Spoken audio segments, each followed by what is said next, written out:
Mastering Git command. इस video में हम लोग गिट कमांड्स के बारे में डिटेल से सीखने वाले हैं। अगर आप एक डेवलपर हो तो गिट और गिटहब का नॉलेज होना बहुत ही इंपॉर्टेंट है। बहुत सारे डेवलपर्स को बेसिक गिटहब कमांड्स तो आता है, लेकिन जब रियल वर्ल्ड सिचुएशंस आती है, जैसे मर्ज कॉन्फ्लिक्ट, रॉन्ग कमिट या ब्रांच रिलेटेड इशू, तो काफ़ी लोग फंस जाते हैं। अगर आपको गिट कमांड्स का क्लियर और प्रैक्टिकल अंडरस्टैंडिंग होगा तो आप ऐसे ट्रिकी सिचुएशन में कभी पैनिक नहीं करोगे। इस वीडियो में मैं एक एक कंसेप्ट को step by step real example के साथ एक्सप्लेन करूंगा, ताकि फ्यूचर में अगर कोई भी गिट रिलेटेड प्रॉब्लम आए तो आप आसानी से इजीली फिक्स कर सकते हो। इस मास्टरिंग गिट के ऊपर 3 पार्ट्स होंगे। पार्ट 1 में हम लोग बेसिक चीज़ों को सीखेंगे। गिट बेसिक, जैसे कि गिट क्या होता है, what is Git, why developer use it, Git versus GitHub, Git init, status, add, commit, Git ignore, ये सारे बेसिक चीज़ों को हम लोग इस वीडियो में सीखने वाले हैं। और जो इसका पार्ट 2 आएगा वो आएगा ब्रांचिंग एंड कोलैबोरेशन से। जैसे रियल वर्ल्ड सिनेरियो हम लोग इसमें लेंगे, जैसे इंडस्ट्री में एक टीम में कई सारे डेवलपर मिलके एक साथ काम करते हैं, तो उसमें कौन कौन से कमांड हम लोग यूज़ करते हैं, क्या क्या प्रॉब्लम उसमें आने के चांस होते हैं और उस प्रॉब्लम को हम लोग कैसे सॉल्व कर सकते हैं। तो ये पार्ट 2 का वीडियो रहेगा। और पार्ट 3 के वीडियो में हम लोग एडवांस लेवल को समझेंगे। जो एडवांस कमांड है, जैसे रीबेस, रीसेट, स्टैश, रिवर्ट, ये सारे चीज़ को इसमें हम लोग सीखने वाले हैं। और कुछ भी अगर मिस्टेक से मेन ब्रांच में मर्ज हो जाता है, उसको हम लोग कैसे सॉल्व करेंगे, वो सारा चीज़ हम लोग इसमें सीखने वाले हैं। ठीक है, तो ये हमारा जो पैकेज होगा, कंप्लीट पैकेज होगा गिट मास्टरिंग गिट का। जब ये तीनों पार्ट कंप्लीट हो जाएगा तो आप गिट या गिटहब में मास्टर हो जाओगे। इस वीडियो में हम लोग पार्ट 1 कवर करने वाले हैं। सबसे पहले हम सीखेंगे गिट क्या है और गिट का यूज़ क्या है। हम हिस्ट्री में ज़्यादा डीप नहीं जाएंगे, बल्कि डायरेक्ट कंसेप्ट और प्रैक्टिकल यूसेज पर फोकस करेंगे। हम ये भी समझेंगे कि गिटहब क्यों यूज़ करते हैं और गिटहब के क्या क्या ऑल्टरनेटिव्स हैं। हम डिटेल्स में देखेंगे कि इनका रोल क्या होता है और ये रियल प्रोजेक्ट में कैसे काम आता है। और हाँ, अगर आपने चैनल अभी तक सब्सक्राइब नहीं किया है तो सब्सक्राइब ज़रूर कर देना। अगर कोई डाउट हो तो कमेंट करें, मैं रिप्लाई ज़रूर करूँगा। तो चलिए समझते हैं। मान लो आप अपने लैपटॉप पर एक प्रोजेक्ट बनाया और लैपटॉप ख़राब हो जाता है या फिर खो गया, तो जो भी हमने प्रोजेक्ट बनाया वो क्या होगा, तो वो सारा मेहनत हमारा बेकार हो जाएगा। यही चीज़ अगर आप गिटहब पे पुश कर दिए हैं तो आप कहीं से भी लॉगिन करके अपना कोड वापस ला सकते हो। तो हम समझ गए हैं कि गिटहब क्यों यूज़ करते हैं और कितना ज़रूरी है कोड को स्टोर करना। गिटहब का यूज़ कोड को सेफली स्टोर, शेयर और टीम के साथ मिलकर काम करने के लिए करते हैं। तो सिंपल वर्ड में हम लोग बोल सकते हैं कि गिटहब एक ऑनलाइन प्लेस है जहां हम अपना गिट कोड रखते हैं। ठीक है, एक स्टोरेज हो गया जहाँ पे हमारा कोड स्टोर होता है। अब मान लो एक टीम है जिसमें मल्टीपल्स, कई सारे डेवलपर एक साथ मिलके काम कर रहे हैं। तो एक एक यूज़र 1 है, यूज़र 2 है, यूज़र 3 है और एक यूज़र 4 है। ये सब मिलके एक टीम में काम कर रहे हैं। और जब यूज़र 1 का टास्क कंप्लीट हो जाएगा तो ये क्या करेगा, अपना कोड को पुश कर देगा। और यूज़र 2 का कंप्लीट हो जाएगा तो ये भी अपना कोड को पुश कर देगा। यूज़र 3 का कंप्लीट हो जाएगा तो एक एक करके जिसके जिसके कंप्लीट होते जाएंगे वो सब अपना अपना टास्क जो है गिटहब पे पुश करता जाएगा।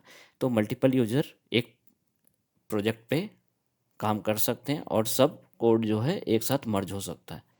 ठीक है, तो सबने गिटहब पे रिमोटली पुश कर सकते हैं और गिटहब जो है वहाँ पे जो सारा कोड है वो स्टोर रहेगा। ठीक है, तो हम लोग इसके डिटेल्स को भी सीखेंगे कि इसका एडवांटेज क्या है, क्यों हम लोग गिट रिपोजिटरी पे ही स्टोर करते हैं, हम लोग डेटाबेस या कुछ यूज़ नहीं करते हैं, हमें रिपोजिटरी ही क्यों यूज़ करते हैं, वो हम लोग सब कुछ सीखने वाले हैं।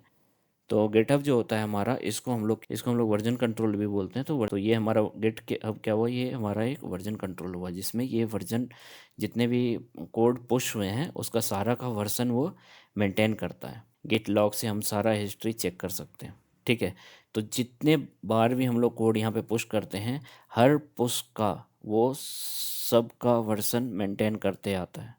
ठीक है, जैसे पहले हम लोग कुछ कोड पुश किए तो वो वर्जन 1 हो गया, दूसरा अगर कोड पुश किए तो वो वर्जन 2, और इस तरीके से जितने भी कोड पुश करते जाएंगे वो सारा हमारा स्टोर होते जाएगा। ठीक है, और बाद में हमें कभी भी कुछ भी चेक करना हो तो वो हम हिस्ट्री में चेक कर सकते हैं, स्टार्टिंग में हमारा कोड क्या था और अभी करंट में हमारा क्या है, वो सारा कुछ हम लोग कंपेयर कर सकते हैं। तो इसलिए गिटहब जो है बहुत ही सेफ सेफ होता है हमारे कोड को स्टोर करने के लिए। इसके गिटहब के ऑल्टरनेटिव्स क्या क्या हैं? तो जैसे कि गिटहब गिटहब तो हो गया कि एक प्लेटफॉर्म है।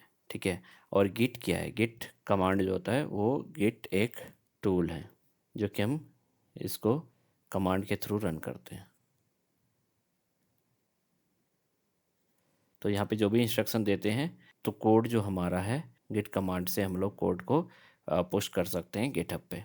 तो और गिटहब जो है हमारा,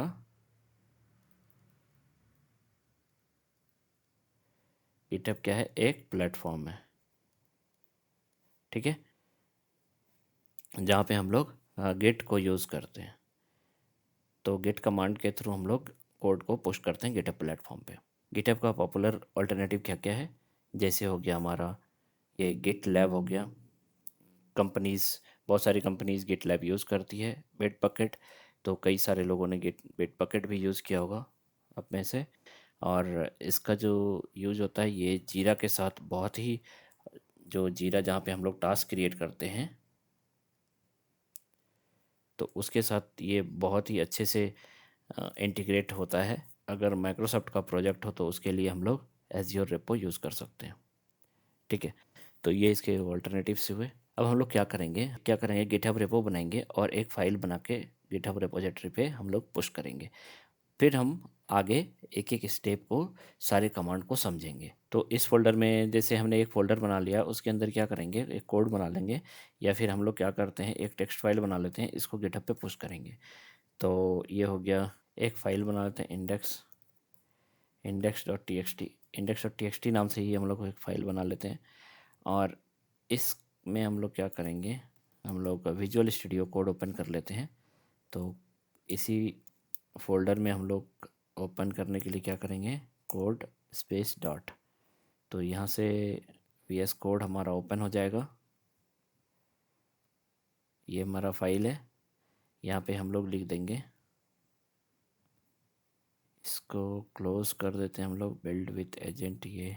ठीक है, हेलो हेलो वर्ल्ड, इसको हमें सेव करना है।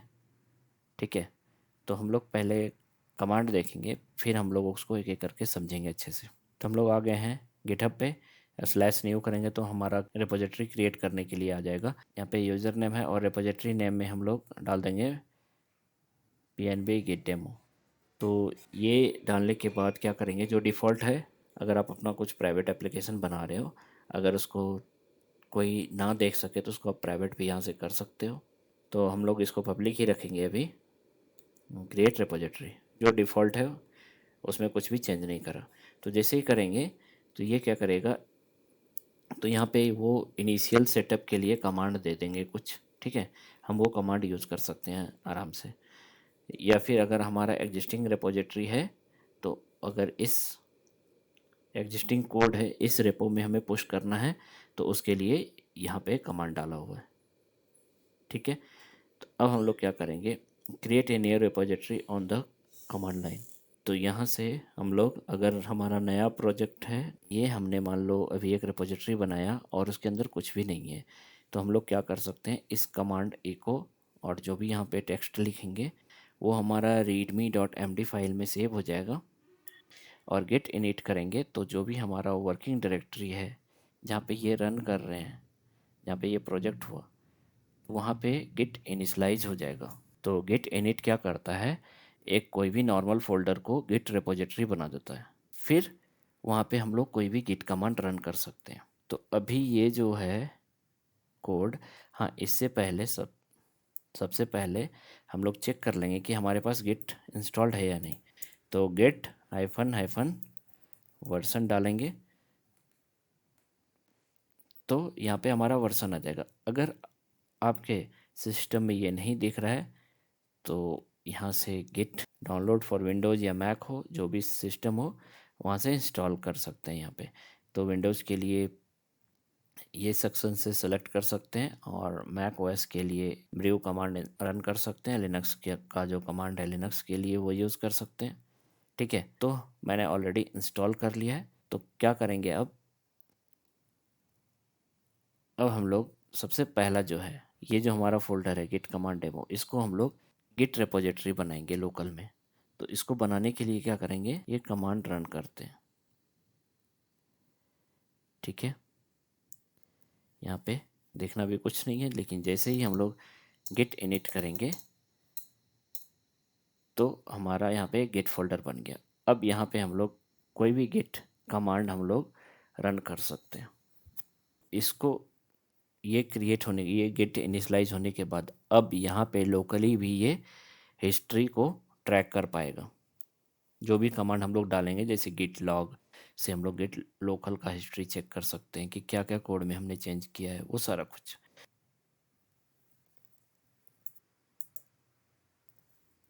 तो देखो अभी गिट स्टेटस जैसे डाले गिट इनिट करने के बाद, तो हमारा ऑन ब्रांच मास्टर, तो ये जो हमारा लोकल है वो भी मास्टर में है। नो कमिट येट, कोई कमिट नहीं हुआ। और index dot T x T हमारा एक फ़ाइल है, यहाँ पे ये दिखा रहा है, ये अनट्रैक्ड फाइल है। ठीक है, वो हम बताएंगे कितने सारे स्टेज होते हैं। तो अभी ये अनट्रैक्ड में है, तो इसको हम लोग स्टेजिंग में मूव करने के लिए हमें इसको ऐड करना पड़ेगा। तो हम लोग क्या करेंगे, गिट ऐड और स्पेस डॉट लिख सकते हैं। तो जितने सारे भी फाइल होंगे सब ऐड हो जाएंगे, जो अनट्रैक्ड होंगे या फिर स्टेजिंग में होंगे, जो भी अपडेटेड और न्यू क्रिएटेड फाइल होगा वो सारा डॉट से ऐड हो जाएगा। लेकिन डॉट लगाएंगे कब, जब हम श्योर हों कि हमें सारा फाइल पुश करना है, सारा फाइल कमिट करना है। ठीक है, या फिर हम लोग एक एक करके भी फाइल नेम करके भी हम इस तरीके से पेस्ट करके मल्टीपल फाइल्स हम लोग ऐड कर सकते हैं। Git add file name space another file name space another file name. ठीक है, तो अभी हम लोग जैसे ये किए, अब हम लोग गिट स्टेटस करेंगे। तो यहाँ देखो चेंजेस टू बी कमिटेड, अब ये कमिट होने के लिए रेडी हो गया। ठीक है, तो यहाँ तक तो ठीक है। अब आते हैं हम लोग यहाँ पे जो बनाए हुए हैं रिपोजिटरी, इसमें हमें पुश करना है। तो इसके इंस्ट्रक्शन को हम लोग फॉलो कर लेंगे। तो हमारे पास जो इंडेक्स डॉट टेक्स्ट है उसको हमें पुश करना, वो फाइल हमारे पास ऑलरेडी है। तो हम लोग क्या करेंगे, इसको, ये जो रिपोजिटरी है, ये जो हमने बनाया B N B Git demo, इस यहाँ पे हमें पुश करना है। ठीक है, तो इस रिपोजिटरी को हमें ओरिजिन में सेट करना पड़ेगा। तो गेट रिमोट ऐड ओरिजिन, तो ये वन टाइम सेटअप है, एक बार सेटअप करना पड़ेगा हमें। तो इसको करने के बाद जो हमारा जो रिमोट का ओरिजिन है वो सेट हो गया। तो जब भी हम लोग पुश करेंगे तो इसी रेपो में वो कोड पुश होगा। ठीक है, यहाँ हो गया। दूसरा कमांड है गिट ब्रांच -m मैन। तो अभी हमने देखा था गिट ब्रांच अगर किए तो यहाँ पे कोई ब्रांच नहीं दिख रहा है, लेकिन गेट स्टेटस अगर करेंगे तो यहाँ पे दिखाएगा ऑन ब्रांच मास्टर। किस ब्रांच में है, मास्टर में। लोकल जो हमारा रिपोजिटरी है उसका नाम, ब्रांच का नाम शो कर रहा है मास्टर, मास्टर हमारा डिफ़ॉल्ट है। तो हम लोग क्या कर रहे हैं, इसको अभी मेन में रीनेम कर देंगे ब्रांच नेम। रीनेम करने के लिए गेट ब्रांच -m, कैपिटल में m रहेगा तो वो फोर्सफुल्ली रीनेम करेगा। एक मिनट कॉपी कर लेता हूँ। मास्टर यहाँ से, ठीक है, गेट ब्रांच ये हो गया। अभी स्टेटस चेक करेंगे तो ऑन ब्रांच मैन आ गया, मतलब ये जो मास्टर ब्रांच था ये हमारा रीनेम हो गया मेन ब्रांच में। ठीक है, तो मेन ब्रांच अभी स्टैंडर्ड नेम है, मास्टर ब्रांच होता है वो मेन ब्रांच होता है, तो उसको हम लोग मेन ही रखते हैं, मास्टर भी रख सकते हैं। इस तरीके से हम लोग बस रीनेम कर सकते हैं। उसके बाद हमें पुश करना है, तो पुश करने से पहले हमने जो फाइल ऐड किया था उसको हम लोग कमिट कर देंगे। तो कमिट क्या करेगा, जो भी हमारा फाइल है, जो भी ये हमारा फाइल है, इसका एक स्नैपशॉट वर्जन बना लेगा लोकल रिपोजिटरी में। गिट कमिट, और उस कमिट का स्नैपशॉट का हम लोग नाम दे देंगे। नाम क्या दे देंगे? तो इनिशियल कमिट रख देते हैं।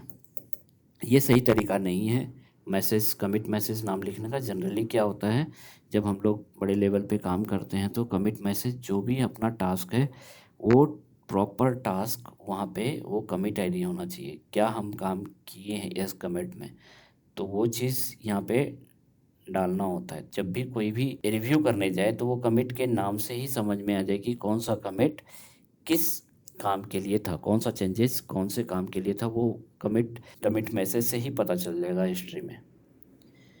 ठीक है, कि ये कमिट जो है इस काम के लिए हुआ है। अगर कई सारे लोग क्या करते हैं, शॉर्ट में अपडेटेड लिख देते हैं और कोड पुश कर देते हैं, उससे क्या होता है, कमिट हिस्ट्री चेक करना हो क्या चेंजेज हुआ है किस कमिट में, तो मैसेज पढ़ के हमें पता नहीं लगा पाएंगे। तो इसलिए प्रॉपर नेमिंग होना चाहिए कमिट मैसेज का। तो गेट कमिट -m से मैसेज, और यहाँ पे वो मैसेज यहाँ पे डबल कोट्स के अंदर हम लोग लिख देंगे। अब एंटर करते हैं तो वो जो स्नैपशॉट है उसका वो नाम हमने डाल दिया, तो ये हमारा एक स्नैपशॉट रेडी हो गया है। मीन्स जो भी हमने चेंज किया तो वो हमारा फ्रीज हो गया। अब उस इस मैसेज के साथ फ्रोजन हो गया। अब इस कमिट मैसेज में और जो फाइल है उस फाइल में कुछ भी चेंज नहीं होगा। स्नैपशॉट रेडी हो गया, मतलब ये जो कोड है ये कैप्चर्ड हो गया वहाँ पे। अब इसमें कुछ भी चेंज नहीं होगा। अगर दोबारा हमें कुछ चेंज करना हो इसमें तो वो दूसरा स्नैपशॉट अप जाएगा, उसके लिए फिर दूसरा कमिट मैसेज यहाँ पे ऐड करना पड़ेगा। तो वो अनदर कमिट हो गया, 2 कमिट हो गया यहाँ पे। तो जितनी बार चेंज करेंगे उतने सारे वो कमिट बनते जाएंगे। तो पुराना वाला जो कमिट है हमारा उसमें कुछ भी चेंज नहीं होगा। ठीक है, इस तरीके से हमने कर दिया है। अब गिट स्टेटस चेक कर लेते हैं।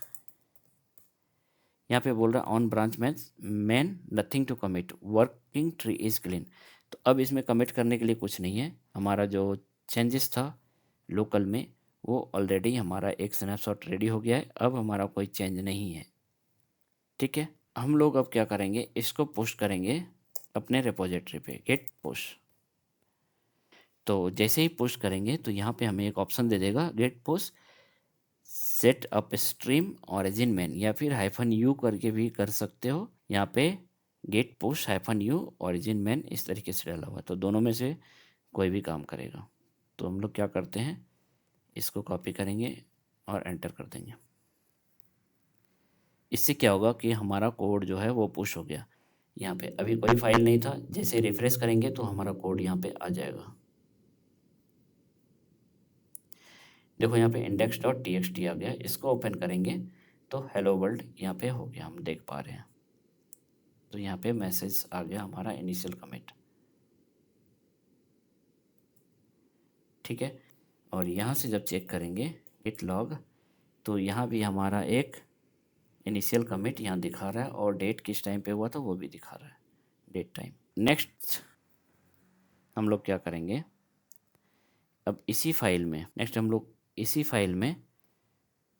हम लोग अपडेट कर देंगे, hello there welcome to my bits and bytes channel.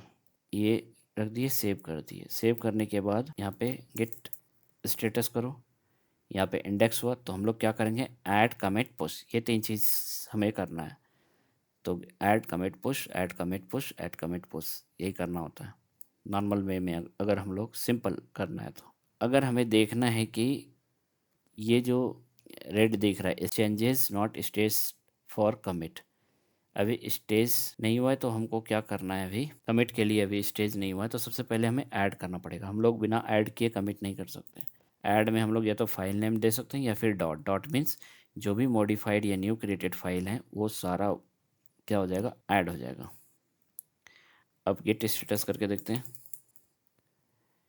यहाँ देखो ऑन ब्रांच मैन में है, branch is up to date with origin main, changes to be committed. अब ये कमिट होने के लिए रेडी है। अब हम इसको गेट कमिट -m और मैसेज कर देंगे वेलकम टू माय चैनल। ये मैसेज लिख दिए हैं यहाँ पे। अब अगर हम लोग कमिट कमिट करेंगे तो हमारा एक स्नैपशॉट, दूसरा स्नैपशॉट रेडी हो गया।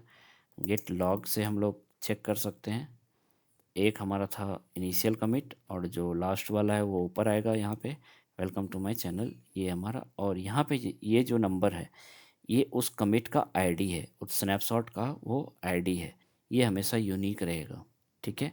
और ये जो हमारा ये ओरिजिन मेन में चला गया है, मीन्स ये हमारा रिमोट रिपोजिटरी में चला गया है। और ये जो है हम अभी हमारा लोकल में है, अभी हमने पुश नहीं किया है। अब हम लोग इसको करेंगे गेट पुश, यहाँ पे ये पुश हो गया मैन में। अब अगर हम लोग फिर से इसको रिफ्रेश करते हैं तो यहाँ यहाँ पे ये हमारा आ गया अपडेटेड। ठीक है। यहाँ से हिस्ट्री हम लोग चेक कर सकते हैं, स्टार्टिंग में इनिशियल कमिट था और वेलकम टू माय चैनल, तो जितनी बार ये कमिट होता जाएगा सारा हम लोग हिस्ट्री यहाँ पे ये मेंटेन रखता है गिटहब।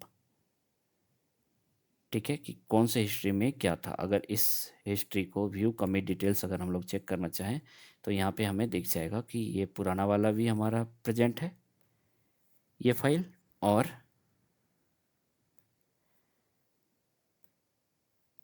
हम लोग ये इस हिस्ट्री को देखना चाहें तो ये नया वाला है कि इसको रिमूव करके ये नया वाला हमने ऐड किया है। ठीक है, तो इसलिए इसको वर्जन कंट्रोल सिस्टम भी बोला जाता है, VCS वर्जन कंट्रोल सिस्टम, क्योंकि ये जितने भी चेंजेज होंगे वो सारा वो हिस्ट्री यहाँ पे स्टोर होता है। जितने भी चेंजेज होंगे सबका वो वर्जन जो है वो यहाँ पे स्टोर करता जाता है। तो आई होप ये चीज़ अच्छे से समझ में आ गया होगा। हमने क्या सीखा, Git add, Git init, add, commit and push, ये चीज़ हमने अच्छे से समझ लिया है। अब आते हैं हम लोग स्लाइड पे। अब स्लाइड पे आते हैं हम लोग। अब देखो हमने जो अभी देखा कितने सारे स्टेजेस हैं, तो सबसे पहले आता है हमारा क्या, वर्किंग डायरेक्टरी। तो ये जिस जहाँ पे भी हम लोग प्रोजेक्ट बनाते हैं, जो भी टास्क काम करते हैं, तो वो क्या हो गया हमारा वर्किंग डायरेक्टरी। और उसके बाद आता है हमारा स्टेजिंग एरिया। ठीक है, तो वर्किंग डायरेक्टरी हो गया, स्टेजिंग एरिया हो गया, लोकल रिपोजिटरी हो गया और रिमोट रिपोजिटरी हो गया। तो ये रिमोट जो है वो हमारा हो गया फाइनल, जैसे गिटहब। तो इस तरीके से लोकल में जो होता है हमारा वो वर्किंग डायरेक्टरी होता है, स्टेजिंग एरिया, लोकल रिपोजिटरी, और रिमोट रिपोजिटरी जो होता है वो रिमोट में होता है। ठीक है, जब हम लोग पुश करते हैं तब हमारा कोड यहाँ पे जाता है, और बाकी जो भी गिट ऐड कमिट करते हैं वो इसी हमारा लोकल मशीन में ही होता है, और लोकल रिपोजिटरी में उसके हिस्ट्री को मेंटेन करने के लिए यहाँ पे होता है। ठीक है, तो अब देखते हैं कि जैसे ही हमारा एक कोड आया यहाँ पे, हम कहाँ पे कोड करेंगे, वर्किंग डायरेक्टरी में। तो यहाँ पे हमने कोड लिखा है, अब हमें उसको ऐड करना है, अब हमें उसको रिमोट एरिया में भेजना है। तो कैसे कैसे क्या क्या स्टेप्स हैं, तो सबसे पहले हम लोग करेंगे गिट ऐड। तो जैसे ही हम लोग ये गिट ऐड कमांड रन किए तो वो क्या होगा, हमारा कोड जो है स्टेजिंग एरिया में आ जाएगा। तो यहाँ पे जो एक कोड है वो वर्किंग डायरेक्टरी में प्रेजेंट रहेगा ही, और स्टेजिंग एरिया में भी हमारा जैसे गिट ऐड करेंगे तो सेम कोड हमारा क्या होगा, वो स्टेजिंग एरिया में चला जाएगा। और नेक्स्ट क्या है हमारा गेट कमिट। तो यहाँ पे जैसे ही हम गेट कमिट रन करेंगे और उसका मैसेज नेम देंगे कमिट मैसेज, तो वो क्या करेगा, लोकल रिपोजिटरी में आ जाएगा। तो जो स्नैपशॉट था हमारा स्टेजिंग एरिया का, तो वो स्नैपशॉट हमारा लोकल रिपोजिटरी में सेव हो गया।